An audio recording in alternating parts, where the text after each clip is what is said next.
ইসলামে যদি নববর্ষের নিয়ম থাকতো উদযাপনের, তাহলে হিজরি নববর্ষই উদযাপনের বিধান হতো। তা পৃথিবীব্যাপী কোথাও পালন করা হয় না। কিন্তু আফসোসের সাথে বলতে হয়, এই মুসলিম যারা নিজের নববর্ষ হিজরি নববর্ষ কোনো পালন করে না, কিন্তু সেই খ্রিস্টানদের, অমুসলিমদের, ইংরেজদের দেওয়া ইংরেজি নববর্ষ তারা একেবারে ঈদের চেয়েও যেন বেশি উদযাপন করে। এই মুসলিম তারা সেই হিন্দুদের, মুশরিকদের দেওয়া পহেলা বৈশাখের নববর্ষ, সেটা যেন ঈদুল আজহা ও ফেতরের চেয়েও আরো বেশি করে উদযাপন করে। কোন মুসলিমের জন্য এই ধরনের নববর্ষ উদযাপন করা হালাল নয়, অবশ্যই হারাম। কারণ এটি হলো অমুসলিমদের ঈদ, এটা হচ্ছে খ্রিস্টানদের ঈদ, এটা হলো মুশরিকদের ঈদ। অতএব কোন মুসলিম ইহুদি, খ্রিস্টান ও মুশরিকদের ঈদ উদযাপন করতে পারে না। সুতরাং আমাদেরকে এই নববর্ষ বিষয়টি মনে রাখতে হবে। মুসলিম ব্যক্তি কখনো এই নববর্ষ উদযাপন করতে পারে না। আসুন তাহলে আমরা মুহররম মাসের কোনো গুরুত্ব আছে কি না? জবাব হ্যাঁ, অবশ্যই ইসলামে মুহররম মাসের গুরুত্ব রয়েছে ইবাদতের দৃষ্টিকোণ থেকে। যেটি সহিহ হাদিসে এসেছে, আল্লাহ রাসূল সাল্লাল্লাহু আলাইহি ওয়াসাল্লাম বলেন, আফদালুস সিয়ামি বা'দা রমাদান শাহরুল্লাহি আল মুহররম। রমাদানের পরে সবচেয়ে যেই মাসের সিয়াম বেশি মর্যাদাপূর্ণ, সেটাই হচ্ছে মুহররম মাস। রমাদানের সিয়ামের পরেই যেই মাসের সিয়াম বেশি মর্যাদাপূর্ণ, সেটাই হচ্ছে মুহররম মাস। তবে মুহররম মাসের সিয়াম কখন? সারা মাস। কেউ যদি সারা মাসে করতে চায়, এই সাধারণ হাদিসের আলোকে করতে পারে, কোনো অসুবিধা নেই। গোটা মাস করবে না, বেশি বেশি করার চেষ্টা করবে। তবে নির্দিষ্ট বিশেষ সিয়াম রয়েছে এই মাসে, সে বর্ণনায় আসছি। তার আগে একটু বলতে চাই, মুসলিম বিশ্ব আজকে এই মুহররম মাসে সাধারণত বলা যেতে পারে 5 ভাগে বিভক্ত। এক হচ্ছে এক শ্রেণীর মুসলিম, তথাকথিত মুসলিম, তাদের কাছে সবচেয়ে গুরুত্বপূর্ণ মাসই হলো মুহররম মাস। সবচেয়ে গুরুত্বপূর্ণ, এমনকি রমাদানের চেয়েও বেশি গুরুত্বপূর্ণ। সেই শ্রেণীর নাম হলো শিয়া। শিয়াদের কাছেই হলো মুহররম মাসটি বছরের সবচেয়ে গুরুত্বপূর্ণ মাস। বিশেষ করে মুহররম মাসের 1 তারিখ থেকে 10 তারিখ পর্যন্ত এই দিনগুলি বড় ধরনের আয়োজনের দিন তাদের কাছে। এই দিনগুলি বড় শোকের দিন তাদের কাছে। দ্বিতীয় শ্রেণী যারা শিয়াদের বিপরীত, শিয়াদের বিপরীত বলতে সুন্নি বলতে নয়, এখানে আলী রাদিয়াল্লাহু আনহুর অনুসারীরা শিয়া আর মুয়াবিয়া রাদিয়াল্লাহু আনহুর অনুসারীরা ছিলেন তাদের বিপরীত। তাদের কাছে এই মাসটি হলো আনন্দের মাস।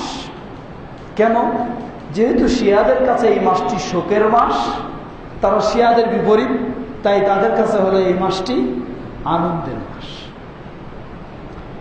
তৃতীয় শ্রেণী, তারা এই মাসটিকে তারাও আনন্দের মাস হিসেবে পালন করে। সেই শ্রেণী হচ্ছে ইহুদ সমাজ। কারণ এই মাসটিতে আশুরায়ে মুহররমে আল্লাহ সুবহানাহু ওয়া তাআলা মুসা আলাইহিস সালাম এর শত্রু ফেরাউন এবং তার বাহিনী থেকে মুসা আলাইহিস সালাম এবং তার অনুসারীদেরকে মুক্তি দান করেছিলেন। তাই এই মাসটিও হলো তাদের কাছে আনন্দ উৎসবের মাস। চতুর্থ শ্রেণী, এই মাসটি তারা নিজেদেরকে শিয়া বলে পরিচয় দেয় না, নিজেদেরকে সুন্নি বলে, কিন্তু শিয়াদের মতোই তারা এই মাসটিকে ব্যথা বেদনার মাস হিসাবে গ্রহণ করে। তারাও এই মাস আসলে হোসেন রাদিয়াল্লাহু আনহুর নামে মিলাদ মাহফিল করে, কোরআন খতম করে, বিভিন্ন রকমের কার্যকলাপ করে। এটা মূলত হানাফি সমাজ। তারা নিজেদেরকে শিয়া বলে না, বরং তারা আহলুল হাদিসদেরকে বিভিন্ন সময় শিয়া বলে অপবাদ দেয়। এই মুহররম মাস প্রমাণ করে দেয় আহলুল হাদিসরা কখনো শিয়া নয়, শিয়াদের সাথে তার সামান্যতম সম্পর্ক নেই, বরং আহলুল হাদিসরাই হলো পৃথিবীর বুকে শিয়াদের সবচেয়ে প্রতিবাদী ব্যক্তি। বরং শিয়াদের ছোট ভাই হলেন আমাদের তথাকথিত যারা আহলুল হাদিসদেরকে শিয়া বলে, তারাই হচ্ছে শিয়াদের ছোট ভাই। কারণ শিয়া মুহররম মাসে আশুরায় মুহররমকে তাজিয়া, মিছিল, শোক কত রকমের পালন করে, আর তারা সেটাকে কি করে, তারা অতটা পালন করে না। তারা সাধারণভাবে কি করে, সেই দিনটাকে শোকের দিন হিসাবে, সেই দিন হোসেন রাদিয়াল্লাহু আনহু, আমি আমার নিজ কানে শুনেছি ঢাকার এক মসজিদে সেই 10ই মুহররমে ইমাম সাহেব সালাতের পরে ঘোষণা দিলেন, আজকে হলো আশুরায় মুহররম, আপনারা হোসেন রাদিয়াল্লাহু আনহুর নামে বেশি বেশি কোরআন পড়ে বক্সায় দিবেন, আপনারা তার নামে দোয়া করবেন, এই ইত্যাদি। অনুরূপভাবে কি করবেন, এই দিনটিতে ইয়াজিদকে বেশি গালিগালাজ করবেন। এটা হলো শিয়াদের কাজ। তাই এগুলি হচ্ছে শিয়াদের কাজ। সুতরাং আমরা বলবো, যারা আজকে আহলুল হাদিসদেরকে শিয়া বলে অপবাদ দেয়, প্রকৃতপক্ষে তারাই হলো শিয়া বা শিয়াদের ছোট ভাই। তাদের বহু আমল, যেমন আজকে দেখুন বিশ্বব্যাপী বা বিশেষ করে ভারতীয় উপমহাদেশে যে মিলাদ পালন করা হয়, এই মিলাদের উৎপত্তি কোথা থেকে? পৃথিবীর বুকে কারা সর্বপ্রথম মিলাদের উৎপত্তি ঘটিয়েছে? পৃথিবীতে সর্বপ্রথম মিলাদের উৎপত্তি ঘটায় মিশরের কায়রো, রাজধানী কায়রোতে হিজরি 4th বর্ষের শেষের দিকে ফাতেমি সমাজ, সেই শিয়া সমাজ, তারাই সর্বপ্রথম এই মিলাদ এর উদযাপন শুরু করে। আর সেই মিলাদ আজকে ভালোভাবে উদযাপন করছে কারা?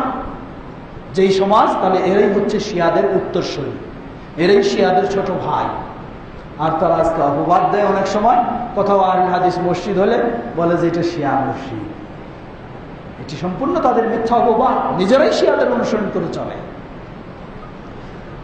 5ম শ্রেণী যারা এই মাসে বা এই সময়ে রাসূল সাল্লাল্লাহু আলাইহি ওয়াসাল্লাম এবং সাহাবায়ে কেরামগণ যেভাবে পালন করেছেন, সেই সীমারেখায় তারা আশুরায়ে মুহররমকে পালন করতে চান, তারাই হচ্ছে আহলুস সুন্নাহ ওয়াল জামাআহ, আহলুল হাদিস, সালাফি।